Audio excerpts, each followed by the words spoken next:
വിലായത് ബുദ്ധ നോവലിനെ ആസ്പദമാക്കി ഇറക്കിയ പൃഥ്വിരാജിന്റെ ഇന്ന് റിലീസായ ചിത്രം പുഷ്പ 3. പുഷ്പയുമായി സാമ്യം തോന്നുന്ന ഒരുപാട് സീൻസും കാര്യങ്ങളും ഉണ്ടെങ്കിലും മൂവി അതിൽ നിന്ന് ടോട്ടലി വ്യത്യസ്തമാണ് കേട്ടോ. പടത്തെ പറ്റി പറയുമ്പോൾ എനിക്ക് പേഴ്സണലി പടം വർക്കായില്ല.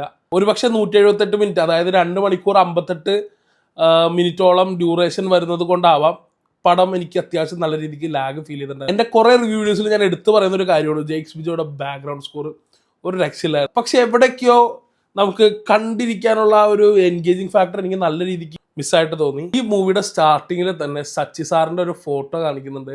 അത് വേറൊന്നും കൊണ്ടല്ല, ഈ മൂവി സച്ചി സാറ് ഡയറക്റ്റ് ചെയ്യാൻ വേണ്ടി നിന്നൊരു മൂവിയാണ്. ഇതൊരു കമ്പാരിസൺ അല്ല. ഒരു പക്ഷേ സച്ചി സാറിൻ്റെ കയ്യിൽ കിട്ടിയിരുന്നെങ്കിൽ നമുക്ക് ഒരു അയ്യപ്പൻ കോശി ലെവലൊക്കെ കാണാൻ സാധിച്ചാണ്. എന്നൊക്കെ ഷമ്മി തിലകനെ നല്ല രീതിക്ക് യൂസ് ചെയ്തിട്ടുണ്ടോ അന്നൊക്കെ നല്ലൊരു പൊട്ടൻഷ്യലുള്ള ക്യാരക്ടേഴ്സ് പുള്ളിക്ക് ഡെലിവറി ചെയ്യാൻ പറ്റിയിട്ടുണ്ട്. ഈ ഒരു മൂവിയിലും ശരിക്കും ഞെട്ടിച്ച് കളഞ്ഞു കേട്ടോ.